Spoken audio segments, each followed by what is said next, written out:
आवाज आ रही है मेरी? दीपचंद, आवाज आ रही है मेरी? Yes sir, yes.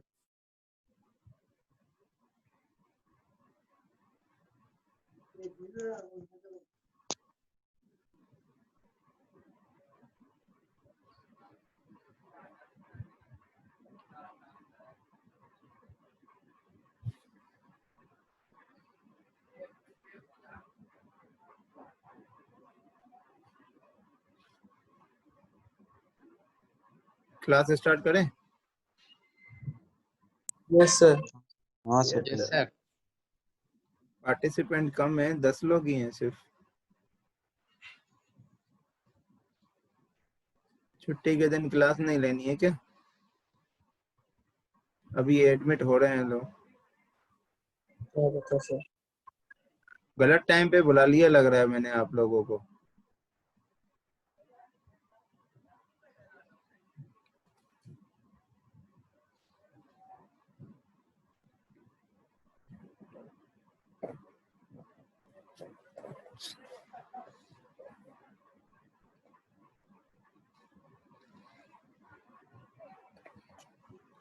लीजिए, पहले मेरे बेटे से मिलिए। दिखाई दे रहा है? Yes sir. Yes sir. कभी मिलवा नहीं पाया हूँ ना, लॉकडाउन के चलते, कोरोना के चलते इसकी मम्मी बाहर नहीं निकलने देती है इसको। नहीं तो कॉलेज में लेके आऊँ इसको मैं। लाना सर फिर कभी।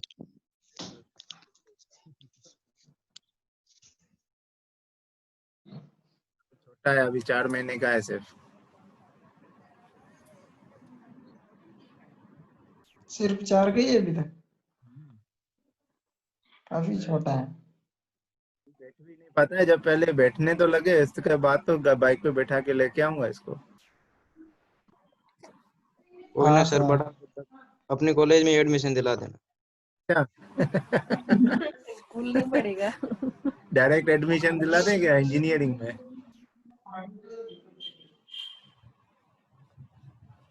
चलो दिला दो सर। और क्या? अब क्लास लेते हैं।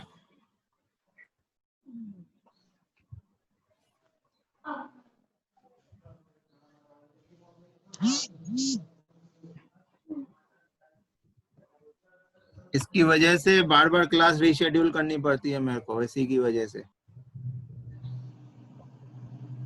जो भी टाइमिंग सेट होती है इसके हिसाब से होती है। कभी कुछ कैंसिल करना पड़ता है, इसी की वजह से कैंसिल करना पड़ता है मुझे क्लास को।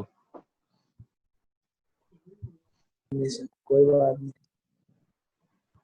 आज मेरे पास राइटिंग पैड नहीं है तो थोड़ा सा दिक्कत आ सकती है, पर कोशिश करेंगे अपन। मैंने पीपीटी में तो वैसे सब कुछ शेयर कर लिया है। जरूरत इतनी ज्यादा पड़ेगी नहीं राइटिंग पैड की।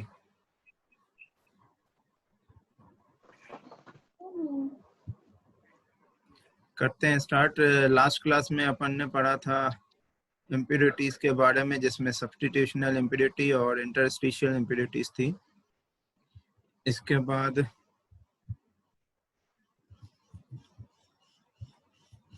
बाद अपन ने पढ़ा लाइन इम्परफेक्शन, जिसको अपन डिसलोकेशन भी कहते हैं।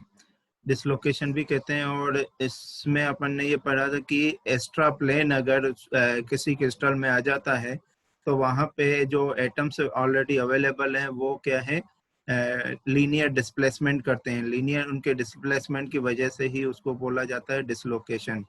ठीक है, ऐसे ऐसे 2 तरीके से डिसलोकेशन हो सकता है। एक तो एज डिसलोकेशन, दूसरा है स्क्रू डिसलोकेशन। अगर एज डिसलोकेशन अगर एज लोकेशन डिसलोकेशन किसको बोलेंगे? अगर आपके जो एटम है जो डिस्प्लेस हो रहे हैं perpendicular to the dislocation line, perpendicular to the dislocation line. जैसे ये आपकी डिसलोकेशन लाइन है और एटम कहाँ जा रहे हैं? इस तरफ जा रहे हैं, इस तरफ। ठीक है, तो अगर displacement perpendicular to the dislocation line है तो आपको उसको क्या कहेंगे? एज डिसलोकेशन कहेंगे। आप, मेरे पास वीडियो भी है इसका, तो आपको वीडियो भी शो कर लेता हूँ। इसका वीडियो है मेरे पास एज डिसलोकेशन का, यहाँ पे ये वीडियो है। तो आपको वीडियो दिखाई दे रहा हो तो बता देना। दिखाई दे रहा है वीडियो? हाँ सर हाँ। देख सकते हैं। Yes sir. फिर से मैं चलाऊंगा, ये बहुत छोटा सा ही वीडियो है, 3 सेकंड का। देखिए ये एक्स्ट्रा एटम दिखा रहे हैं, हाईलाइट कर रहे हैं, जिसकी वजह से एटॉमिक अरेंजमेंट देखिए ऐसा टाइप का हो जाता है। ये अलग से एक्स्ट्रा लाइन दिख रही है। ये फाइनली जो अपन ये देखते हैं फ्रंट व्यू है। फ्रंट व्यू में यहाँ पे देख सकते हैं कि ये आपकी डिसलोकेशन लाइन, जिसको अपन एक्स्ट्रा प्लेन कहते हैं, इस एक्स्ट्रा प्लेन के घुसने की वजह से डिस्प्लेसमेंट किस डायरेक्शन में हुआ? इस डायरेक्शन में हुआ। डिस्प्लेशन और डिसलोकेशन लाइन के बीच में परपेंडिकुलर, दोनों एक दूसरे के परपेंडिकुलर है, इसलिए इसको अपन क्या कहते हैं? As dislocation. डिसलोकेशन देखिए कैसे हो रहा है? एक्स्ट्रा एटम आने की वजह से। ये फिर से देखिए, यहाँ पे देखिए कि अरेंजमेंट साइड व्यू का, ये टॉप व्यू का अरेंजमेंट हो गया। टॉप व्यू में आपको एक्स्ट्रा आइटम कैसे दिखेगा? ये फ्रंट व्यू। ठीक है, और भी वीडियोस हैं जो आगे चल के दिखाएंगे आप लोगों को। तो ऐसे 2 तरीके के एज डिसलोकेशन होते हैं। इसको एक तो पॉजिटिव एज डिसलोकेशन, एक नेगेटिव एज डिसलोकेशन होता है। अगर देखिए आप यहाँ पे देख सकते हैं कि अगर एटम ये प्लेन अगर ऊपर की ओर आ रहा है, ऊपर की ओर आ रहा है, तो यहाँ पे देखिए distance between the atoms come हो रहा है। यहाँ पे डिस्टेंस दोनों के बीच में, एटम्स के बीच में कम है, तो ये इसको क्या कहेंगे अपन? Reason of compression. यहाँ पे नीचे नीचे एटम है, तो यहाँ पे देखिए यहाँ पे एटम्स एक दूसरे के बिल्कुल पास में आ जा रहे हैं, मतलब यहाँ पे ये आपका जोन क्या हो जाएगा? Region of compression. अब ये एटम एक्स्ट्रा आ जाने की वजह से ये एटम्स इस डायरेक्शन में और ये वाला एटम इस डायरेक्शन में डिस्प्लेस होगा, तो यहाँ पे गैप बढ़ जाएगा, एटॉमिक गैप यहाँ पे बढ़ जाएगा। इस वजह से इस वाले रीजन को अपन क्या कहते हैं? रीजन ऑफ टेंशन कहते हैं। ठीक है, तो अगर एटम्स आपको ऊपर की तरफ ऐड हो रहे हैं तो इसको बोलते हैं पॉजिटिव एज डिसलोकेशन। अगर नीचे से अगर हैं तो इसको बोलेंगे नेगेटिव एज डिसलोकेशन। तीसरा, अब उसके बाद है आपका स्क्रू डिसलोकेशन। ये आपका स्क्रू डिसलोकेशन का डायग्राम ये आपको यहाँ पे दिख रहा है, अभी दिखाएंगे।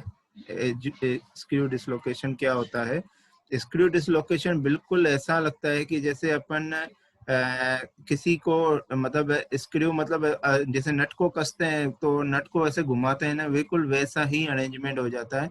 अगर दो प्लेन को आप ऐसे, दिख रहा है आप लोगों को मेरा हाथ दिख रहा है? हाँ यस सर। सर। तो अगर ये देखिए आपका ये मेरे 2 हाथ ऐसे जुड़े हुए हैं, अगर मैं टॉर्क लगाऊं इस दोनों हाथ पे, टॉर्क लगाऊंगा तो ये हाथ ऐसा हो जाएगा, दोनों हाथ ऐसे। तो यहाँ पे जो डिसलोकेशन हुआ, ये वाला लाइन जो दिखा रहा है, ये आपको दिख रहा है, ये एक्स्ट्रा पोर्शन जो मेरे उंगलियों का, वो आपका एज डिसलोकेशन दिखाता है। तो एज डिसलोकेशन जस्ट एक्चुअली में दोनों डिसलोकेशन हो रहा है, मतलब दोनों में क्या है? शियर स्ट्रेस जनरेट हो रही है। यहाँ पे शियर स्ट्रेस आपका क्या होता है? लीनियर टाइप का शियर स्ट्रेस होता है, मतलब जिसको अपन फोर्स अपॉन एरिया के हिसाब से कहते हैं। फोर्स, शेयर फोर्स लगाने से जो शियर स्ट्रेस जनरेट होती है वो आपका कहाँ पे होती है? ये एज डिसलोकेशन में। और जो स्क्रू डिसलोकेशन में अपन टॉर्क जब जहाँ पे अप्लाई होता है वहां पे होता है। देखिए ये आपका ये वाला रीजन आपको दिख रहा होगा। अगर मैंने ऊपर वाला प्लेन और नीचे वाला प्लेन को, दोनों को अलग कर दीजिए, ठीक है, दोनों को अलग कर दीजिए और दोनों को रोटेट करेंगे, तो ये जैसे मेरी उंगलियां अलग से दिख रही थी, बिल्कुल वैसे ही ये प्लेन आपको अलग से दिख रहा है। दिख रहा है ना इसको? कि ये क्या हाँ हुआ सर। है? ये आपका प्लेन पहले ये वाला जो पॉइंट था, ये वाला पॉइंट था, वो इधर डी पॉइंट पे था। अगर इसको ऊपर वाले पोर्शन को एंटी क्लॉकवाइज रोटेट करेंगे तो ये डी शिफ्ट होके यहाँ पे आ जाएगा, इस वाले पॉइंट पे। तो ऐसा Yes, sir. अगर एटॉमिक डिस्प्लेसमेंट हो रहा है तो उसको अपन क्या कहेंगे? स्क्रू डिसलोकेशन कहेंगे। अब यहाँ पे देखिए ये डिसलोकेशन लाइन आपको दिख रही है, ये वाली देखिए, ये आप रोटेशन का वो यहाँ पे मार्क भी बनाया है। ये देखिए डिसलोकेशन लाइन दिख रही है और ये बर्जर वेक्टर दिख रहा है। ये दोनों एक दूसरे के पैरेलल है। बर्जर वेक्टर मतलब क्या होता है? जिस डायरेक्शन में एटम मूव करता है। अगर एटम मूव की जो डायरेक्शन है, एटॉमिक मूवमेंट की जो डायरेक्शन है और डिसलोकेशन लाइन की डायरेक्शन दोनों की सेम है, मतलब पैरेलल है, सेम नहीं कहूंगा, पैरेलल है, तो उसको अपन कहते हैं स्क्रू डिसलोकेशन। अगर एटॉमिक डिस्प्लेसमेंट की डायरेक्शन और एटॉमिक डिस्प्लेसमेंट की डायरेक्शन और इसकी डायरेक्शन, आपके जो डिसलोकेशन लाइन की डायरेक्शन एक दूसरे के परपेंडिकुलर है, तो उसको अपन बोलते हैं एज डिसलोकेशन कहते हैं। ठीक है, अब यहाँ पे बहुत सारी चीजें देखने लायक है, इसलिए एक आज पूरा मतलब जो आपका जो क्लास है पूरा इसी के सामने ही चलता रहेगा। यहाँ पे इसके बाद इसमें अपन आज डिस्कस करेंगे बर्जर वेक्टर के बारे में, डिस्कस करेंगे बर्जर वेक्टर होता क्या है। तो यहाँ पे एक दूसरे के पैरेलल दिख रहे हैं। अब अगर बर्जर वेक्टर देखिए, डिसलोकेशन लाइन अपन ने डिसलोकेशन किस तरफ करवाया है? इस डायरेक्शन में, राइट हैंड साइड डायरेक्शन में। तो अगर Burgers vector right hand side direction में, दोनों की डायरेक्शन भी सेम है और दोनों एक दूसरे के पैरेलल हैं, तो उसको अपन बोलते हैं पॉजिटिव स्क्रू डिसलोकेशन। अगर इस बर्जर वेक्टर की direction left hand side direction में होती और dislocation line right hand side direction में होता, उसको अपन बोलते हैं नेगेटिव स्क्रू डिसलोकेशन। ठीक है, the motion of the screw dislocation is also a result a shear stress, जो आपको मैंने बता दिया, but the defect line movement is perpendicular to the direction of the stress and the atomic displacement rather than the parallel। ये आपको यहाँ पे इस बारे में आपको बाद में बताऊंगा। इस जो मैंने यहाँ पे बोला है, मैंने अभी तक जो बात की है बर्जर वेक्टर के पैरेलल होता है। मैंने अभी इसके ये जो मूवमेंट जो बर्जर वेक्टर की जो डायरेक्शन है वो आपकी डिसलोकेशन लाइन के पैरेलल होती है, बट जो आपका जो एटॉमिक डिस्प्लेसमेंट है वो shear स्ट्रेस के आपका परपेंडिकुलर होता है। वो अभी यहाँ पे इस डायग्राम में आपको शो हो जाएगा, देखना।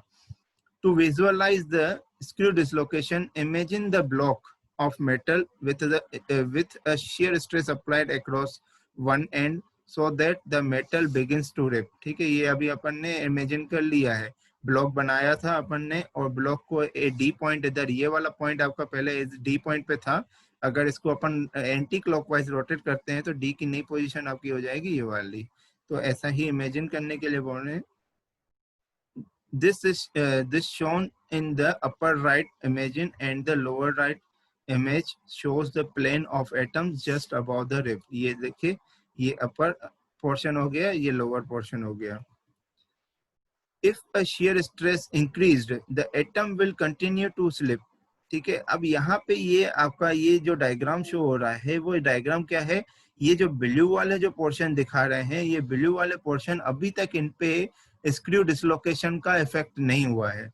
और जो रेड वाला जो दिखा रहे हैं, रेड वाले जो पोर्शन आपको एटम दिख रहे हैं, वो क्या है कि इसमें स्क्रू डिसलोकेशन का इफेक्ट हुआ है। देखिए यहाँ से डी पॉइंट यहाँ से लेकर यहाँ तक पहुंचा है। ठीक है, डी पॉइंट यहाँ से लेकर यहाँ तक पहुंचा है। तो ये यहाँ पे एटम नहीं दिख रहा है, यहाँ पे रेड कलर में एटम दिख रहा है। तो मतलब डिसलोकेशन हो चुका है, और डिसलोकेशन हो चुका है फिर वो अपना पोजीशन को इन्होंने रीगेन भी कर लिया है, मतलब फिर से क्रिस्टल बना लिए हैं। जैसे यहाँ पे दिख रहा है ये इफेक्ट इसमें अभी तक नहीं हुआ है। यहाँ पे आपको क्यूबिक टाइप का स्ट्रक्चर दिख रहा है, तो यहाँ पे भी आपका क्यूबिक टाइप का स्ट्रक्चर है। मतलब इसको अपन क्या कहते हैं, ये इन्होंने अपनी पोजीशन को रीगेन नहीं किया है, पोजीशन तो नहीं ली है, पर उसके बाद अपन फिर से अपना क्रिस्टलाइन स्ट्रक्चर फॉर्मेशन कर लिया। रेड पोर्शन क्या दिखा रहे हैं कि इसमें स्क्रू डिसलोकेशन का इफेक्ट हो चुका है और उन्होंने अपनी नई पोजीशन भी ले ली है एटम्स ने। और उसके बाद यहाँ पे क्या हुआ है, यहाँ पे इन्होंने अपना नया क्रिस्टल फॉर्मेशन भी कर लिया है। अब जो ब्लू वाला मैंने बता दिया, अभी इस पे इफेक्ट नहीं पड़ा है। ग्रीन वाला क्या बता रहा है, 2B, इस पे आपका स्क्रू डिसलोकेशन का इफेक्ट हुआ है, स्क्रू डिसलोकेशन का इफेक्ट हुआ है, बट अभी इन्होंने अपनी क्रिस्टल पोजीशन अभी तक नहीं बनाई है। इन दोनों में डिफरेंस दिखाई दे रहा होगा ग्रीन और रेड में। तो अभी ये अपना पोजीशन बनाएंगे, ये अभी अपनी अगर इसको इस पे ये जब अपना क्रिस्टल फॉर्मेशन फिर से कर लेंगे तो ये रेड पोर्शन में आ जाएंगे। तो ये कैसे होगा देखिए, if the shear force increased, the atom will continue to slip to the right. A row of the green atoms will find their way back into the proper spot into the lattice.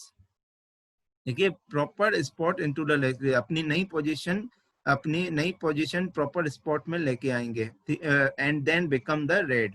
तो ये green portion क्या बन जाएंगे, red portion बन जाएंगे। और जैसे ही green portion red बन गए तो अगर इन पे ये रेड बन जाएंगे तो ये जो ब्लू पोर्शन है वो क्या हो जाएंगे, ग्रीन हो जाएंगे। वो इन पे भी इफेक्ट होने लगेगा। इन पे अगर देखिए, ये आपका पोर्शन तो बिल्कुल मैच्योर हो चुका है, ये पोर्शन आपका टू बी मैच्योर है। अगर इस पे अगर शेयर फोर्स अप्लाई किया जाए, इंक्रीज किया जाए, तो ये भी मैच्योर हो जाएंगे। तो और इफेक्ट इन ऊपर वाले एटम्स पे भी स्क्रू डिसलोकेशन का इफेक्ट होने लगेगा। फिर ये पोर्शन क्या हो जाएगा, टू बी मैच्योर हो जाएगा। तो एटॉमिक आप यहाँ पे देख सकते हैं कि जो एटॉमिक का मूवमेंट हो रहा है, एटम्स का जो मूवमेंट हो रहा है, देखिए नीचे से ऊपर की ओर हो रहा है, नीचे से ऊपर। पहले नीचे वाले पोर्शन मैच्योर होते हैं, फिर बीच वाले पोर्शन मैच्योर होते हैं, फिर ये वाले इमेच्योर होके मैच्योर होंगे। जैसे जैसे अपन शेयर फोर्स को इंक्रीज करते जाएंगे, ये पूरा आपका जो फोर्स पे का इफेक्ट है स्क्रू डिसलोकेशन का पूरे एटम्स में पड़ जाएगा। तो इसका डायरेक्शन कैसा हुआ, अपर डायरेक्शन हो गया। और आपका जो एटम्स का मूवमेंट है, ये कौन सी डायरेक्शन है, ये वाली डायरेक्शन है, दिख रही ना।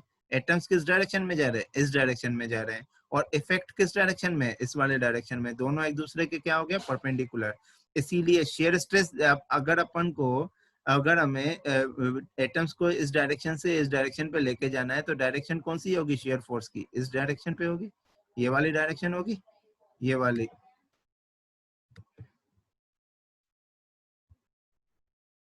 जो शेयर फोर्स की डायरेक्शन कौन सी होगी, ये होगी। तभी तो जो एटम है यहाँ से लेकर यहाँ जाएंगे। अब अगर ये तो शेयर फोर्स की डायरेक्शन आपकी ये हो गई। तो इफेक्ट की डायरेक्शन, इफेक्ट किस डायरेक्शन में हो रहा है, ये डायरेक्शन। इफेक्ट किस डायरेक्शन में हो रहा है, इस डायरेक्शन में। तो दोनों एक दूसरे के क्या हो गए, परपेंडिकुलर। इसीलिए यहाँ पे लिखा हो गया है कि but the effect of line movement effect of line movement is perpendicular to the direction of the stress। ये स्ट्रेस की डायरेक्शन है, ये लाइन मूवमेंट की डायरेक्शन है, ठीक है। तो ये डायग्राम आपको इसका भी मेरे पास वीडियो है, तो इसका भी आपको दिखा देता हूँ वीडियो।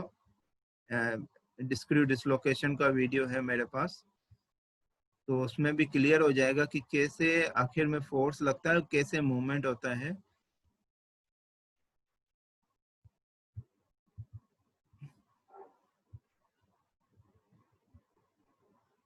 ये देखिए, दिख रहा है सबको, ये देखिए, देख रहे हैं, आया समझ में?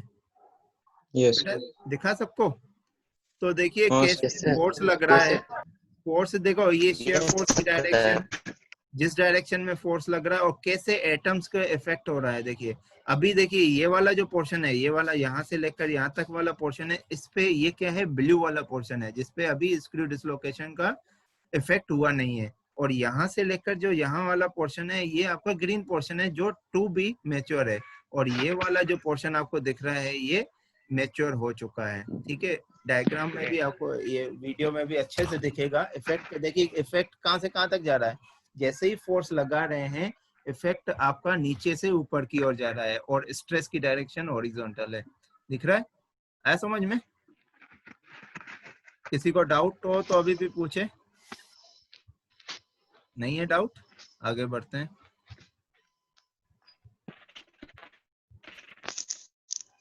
तो ये आपका डायग्राम है, एक्चुअल डायग्राम है, जो आपको मजबूरी में ही से एग्जाम में आएगा, तो ये बनाना पड़ेगा ही।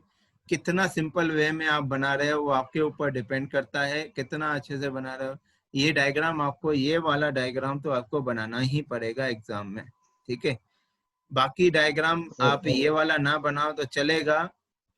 मैं जानता हूँ कि कई लोगों की ड्राइंग अच्छी नहीं होती है, और पहली बात तो ये दिमाग में भी नहीं आता ये वाला डायग्राम। पर कैसे भी करके आपको शो करना है, इसलिए मैं दूसरे डायग्राम भी आपको दिखा रहा हूँ। अगर ये डायग्राम ना बना पाओ तो कम से कम वो डायग्राम तो जरूर बनाना जो आगे मैं दिखाने वाला हूँ। जैसे कि आपको ये इस डायग्राम की बात कर रहे हैं, ये देखिए आप ये वाला डायग्राम, अब कुछ भी नहीं आता है तो ये वाला डायग्राम बनाए। देखिए यहाँ पे देखिए फोर्स लग रहा है, ठीक है, फोर्स लग रहा है। तो ये वाला जो पॉइंट है, पहले आपका ये पॉइंट यहाँ पे था, तो ये पॉइंट यहाँ से खिसक के यहाँ पे आ गया, बाकी जो पीछे वाला पोर्शन है वहीं का वहीं है, और ये वाला पॉइंट खिसक के आपका यहाँ पे आ गया, तो इसको अपन बोलेंगे स्क्रू डिसलोकेशन। अब ऊपर जो है एज डिसलोकेशन है। यहाँ पे देखिए प्लेन, देखिए ये आपको प्लेन दिख रहा है, ये प्लेन। अब इन दोनों में डिफरेंस क्या है? दोनों में फोर्स तो देखिए सेम लग रहा है, दोनों में फोर्स तो सेम लग रहा है, पर इसमें ये वाला जो प्लेन है ये खिसक के अपनी नई पोजीशन यहाँ पे लेके आ रहा है। इसीलिए यहाँ पे जो डायरेक्शन है, देखिए फोर्स की डायरेक्शन और इफेक्ट की डायरेक्शन, दोनों डायरेक्शन क्या है, पैरेलल है। पर यहाँ पे बर्जर वेक्टर की डायरेक्शन और डिसलोकेशन लाइन की डायरेक्शन परपेंडिकुलर होती है। दोनों में कंफ्यूज नहीं होना है, इसलिए मैं फिर से बता रहा हूँ। हम बात कर रहे हैं डायरेक्शन, और सबसे पहले मैं बात करूंगा कि direction of the dislocation motion, direction of the dislocation motion and direction of stress, इसकी बात कर रहा हूँ।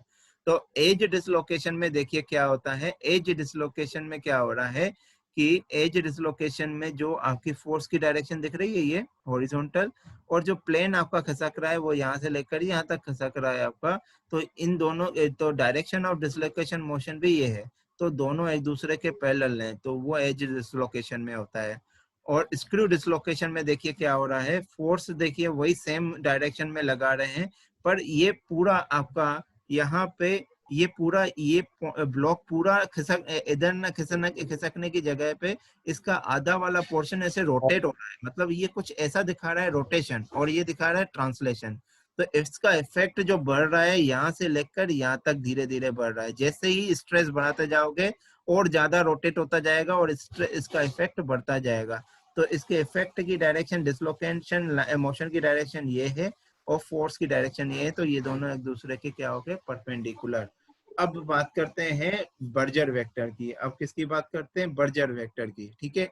बर्जर वेक्टर की डायरेक्शन और डिसलोकेशन लाइन की डायरेक्शन अगर परपेंडिकुलर हो तो उसको अपन क्या कहते हैं, एज डिसलोकेशन। और अगर बर्जर वेक्टर और डिसलोकेशन लाइन की डायरेक्शन पैरेलल हो तो उसको अपन क्या कहते हैं, स्क्रू डिसलोकेशन। यहाँ पे आपको इस डायग्राम में दिख रहा होगा, ये देखिए, ये आपको क्या दिख रहा है, डिसलोकेशन लाइन दिख रही है रेड कलर की। ये है एक्चुअली, ये डायग्राम जो बना हुआ है ये मिक्स्ड डिसलोकेशन का डायग्राम है। मिक्स्ड डिसलोकेशन, इसमें स्क्रू डिसलोकेशन भी हो रहा है और एज डिसलोकेशन भी हो रहा है।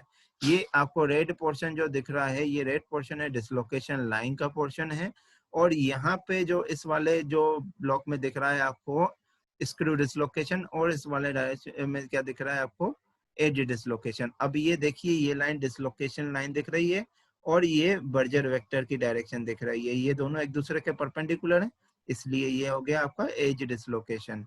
और यहाँ पे देखिए डिसलोकेशन लाइन ये है और बर्जर वेक्टर की डायरेक्शन ये है, दोनों डायरेक्शन एक दूसरे के पैरेलल है, इसलिए इसको अपन क्या बोलेंगे, स्क्रू डिसलोकेशन, ठीक है, आया समझ में। अब बात करते हैं बर्जर वेक्टर की। होता क्या है Berger vector, Berger vector actually में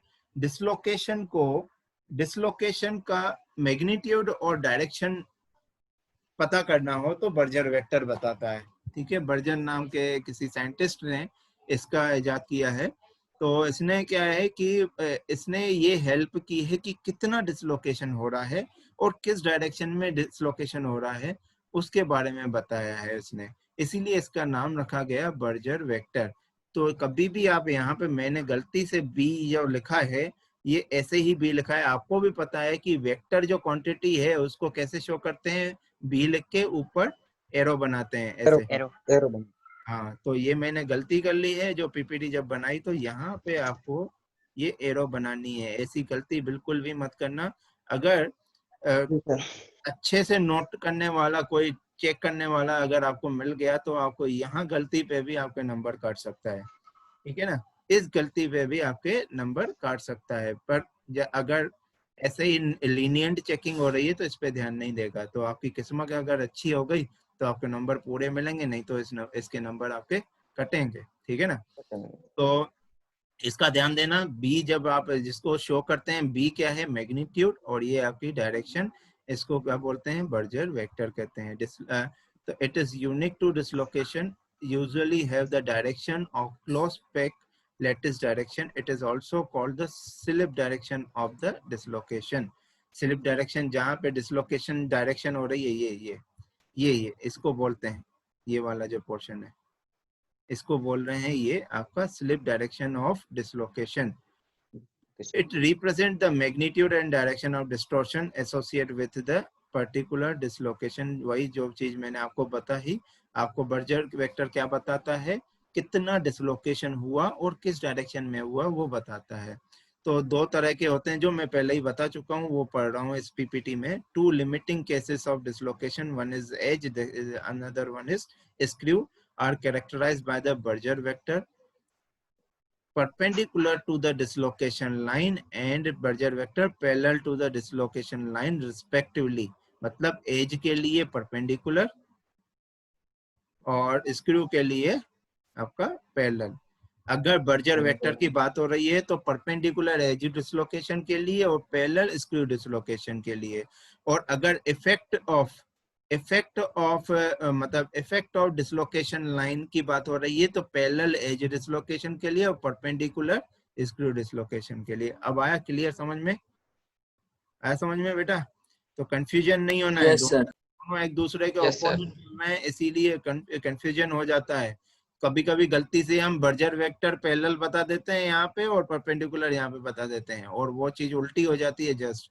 तो आपको अपने जो नोट्स बनाने हैं बिल्कुल क्लियर कट बनाने होंगे जिसमें आपको ये गलती ना हो, ठीक है।